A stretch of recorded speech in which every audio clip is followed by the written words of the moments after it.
Strategy. What is strategy? This is a very famous article, best-selling article by Michael Porter, who wrote books on strategy, and this is available at Harvard Business School bookstore. So I'm going to summarize this 25-page document in this one slide, and then I will go through the details of key learnings. So if I were to summarize it in one paragraph, this entire article, it would be that strategy is the creation of unique and valuable position in the marketplace by performing different set of valuable activities efficiently, which is your core competitive advantage. Staying focused on your core by constantly making right trade-off decisions. And third, improving the fit among existing core competent advantages that you already have. So this is a paragraph that summarizes what is strategy. So now let's break it down, right? So there are three things in that paragraph. First, performing different set of valuable activities efficiently. This is your core competitive advantage, which is called your core positioning. Like, what is your core position as a company when you offer this product? Is that that is your core, meaning that is your best outcome. That is the best that you can give. Second, staying focused on your core position, meaning if you're Apple, you want to stay focused on consumers, right? You don't want to go into enterprise, because even if you do, then there are highly competitive enterprise companies like Microsoft who are really good at what they do there. So second is to stay focused on your consumers or your core competency or your core position. And that requires making trade-off decisions. So staying focused on your core by constantly making right trade-off decisions, saying, hey, we are not going to do certain things, right? And third, improving the fit among your existing core competitive advantages. So there's certain things in your core that's working really well. Are you going to make that machine even more efficient, even more tight in such a way that it's very hard for someone even to look at it and replicate it? So if we did these three things, then we have a strategy. If we are doing these three things, or if we have a plan or a point of view saying this is where we are going to be positioned, these are the things we are going to do and the things we are not going to do, and this is how we're going to improve the fit or improve the activities and how they work together in our core. So now let's go further into the details. So few myths, right? Operational effectiveness or operational excellence is not alone strategy, right? Like Toyota with his TMS, right? How they production manufacturing, they challenged assumptions on effectiveness and efficiency. They really pushed the bar high up in terms of efficiency. So operational excellence and effectiveness is efficiency, but that alone is not a strategy. That's not a unique competitive advantage. People can copy very quickly in some delays your effectiveness or your efficiencies. So you got to do your benchmarking to compare how effective you are, how efficient you are with your competitors. Are you reducing defects in your organization? Is the productivity going high for your employees? Are you producing more for lower, input? Are you outsourcing to get the benefits of price arbitrage and wage arbitrage? Are you partnering with your competitors who have certain core advantages so that they give you better deals? Are you making and improving your changes in a most effective way? Are you re-engineering and many things? So this is operational effectiveness is efficiency. It tells you how to do certain things in a best way possible. It doesn't tell you what to do. And strategy tells you what to do, right? So that's the key difference. And so if you pursue operational effectiveness alone or operational excellence alone, what will happen is many companies will, like let's say Toyota, Honda, and Suzuki in Japan, they are all, after post 1995, they are all super efficient, but now they are into price wars, and it's a zero-sum game, because there's a boundary to limitation of how much value can you distribute among your competitors, right? So if you alone pursue operational effectiveness, it'll get you to some place, but it will very soon not give you an advantage, because strategy is what gives you advantage. It gives you an advantage in a position that makes you so good that others, even if they want to, they cannot copy you. So convergence and technology innovations is what pushes effectiveness so that everyone can be effective. So that is the key thing to remember before we go into the three things. Remember, positioning, trade-offs, and fit, right? That is the key. Three words: strategies, positioning, trade-offs, fit. So now let's go into positioning. Positioning is when a company can outperform its rival and maintain its competitive advantage only if it can establish a difference in activities that it uniquely does and improves over time, right? So if I can do certain things, someone else can look at me and do the same thing, then I don't have a unique position. I've got to either do certain things secretly, meaning others can't look at what I'm doing, like Apple does when it launches new products, or I've got to do it in such a way that even if they look at it, it's very hard for them to compete with me.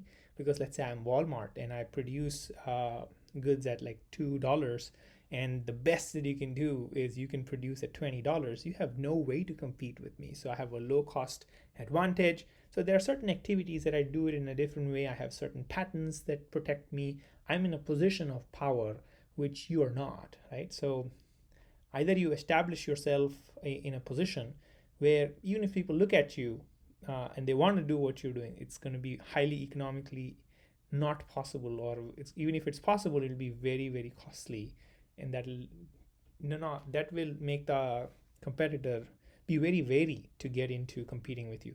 And there are three ways to effective positioning. First, variety-based positioning, right? When Vanguard launched, Fidelity was like much, much, much bigger, right? And there are many other high fees-based brokers out there.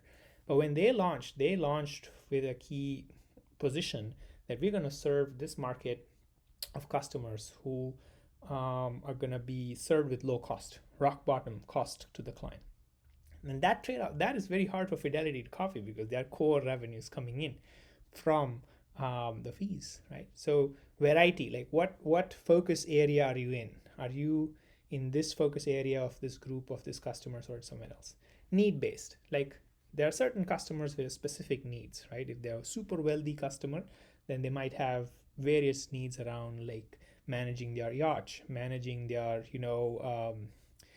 rental estate, and many other things. But there are certain customers who need loans. So Citi Private Banking solves for those customers who have $250,000 or more savings, and then they give you all of those focused help because they are good at that. So they can optimize for that, right? So if you focus and you divide your customers into either variety that you're going to serve for or a need that you're going to assess, then if you serve for the need, then you're need-based positioning or access-based positioning, right? Like Carmike Cinema, it has the strategy to serve those cities, small cities, less than 200,000 population. And so then they have an advantage. They only have one manager, so they can like really improve their positioning with lowest cost, right? So you can divide your customers based on segments, on the needs that they have, the access that they need, right? Like or the variety that they are going after. So there's various ways, but in a sense, positioning is how do you position yourself in a place that your rivals are not looking at it, or even if they want to look at it, it's going to be very hard for them to look at that position because it's very hard for them to compete in that because that's not their core. Second is trade-offs, right? Choosing what to do is good, but choosing what not to do is equally important. If you continue to fight at all angles and if you try to build product lines across the board, then you have a huge risk of losing reputation, your brand image, consistency of delivery.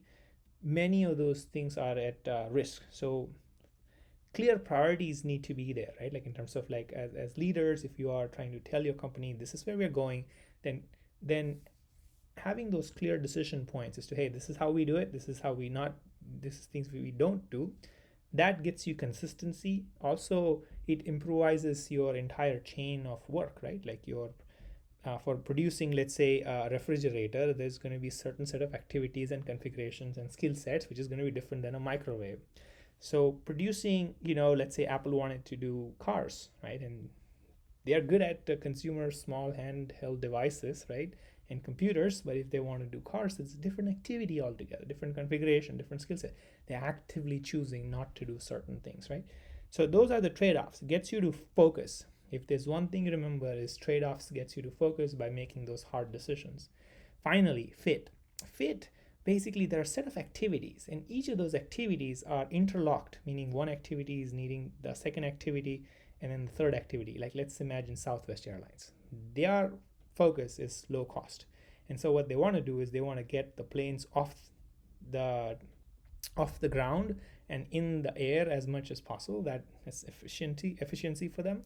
So what they do, they will not have seats assignment so that it reduces the time to on board. They will not give you meals. They'll do short flights. They'll pick airports that are not busy. So they're all interlocked. These are all interlocked activities. When you now have activities that are interlocked, and that is fit, it's very hard for a competitor. They can compete against you on price, but they cannot compete on these 10 other things that you're doing. So if you now build activities that are locked in such a tight fashion, if you do tight coupling, then and those activities are so good and optimized that it's very hard for competitor to follow just part of it. They have to follow and mimic the entire thing that you do. So it's very hard to copy fit if it's working really well. So there are three orders of fit. A simple fit is when there's consistency in your vision, saying, hey, we are going to low cost carrier Southwest, so we're going to do these 10 things that are all adding up to low cost. So it's increasing your fit. So there's a common objective. Reinforcing fit, it's like when you even tie your bonuses of your employees to say, hey, we are low cost funds, and your bonus is going to be tied to how much cost you passed on to your clients and inversely proportional to it. And so then it reinforces. So then there's a fit that reinforces the fit to be stronger. And then third is optimizing for the fit, where wastages are reduced when, let's say, the ground crew can communicate upwards saying, hey, I'm ready, why is this plane held up?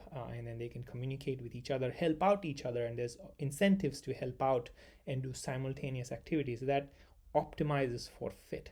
So there are three levels of this fit, and fit is probably the most important of the three that increases your barrier to entry for your competitors, right? We talked about Southwest Airlines. And if you continue to improve your fit in such a way, then you will quickly notice that your poor performers or your weakest links will soon be exposed, saying, hey, that is causing more time delays, or that is causing more cost to our funds, and you can actually go and improve it and actually go fix it. So poor performance in a link in your fit is automatically exposed, and it's easily exposed, and you can go fix it. So positioning yourself for the best fit is super critical. It really is hard for your incumbent, for your competitors to beat you unless they like either buy you out or they copy all of what you're doing. So constantly improve your fit. So what to do? Failure to choose. So if you compete in all avenues, if you are the macho leader, the macho manager, then that's big failure.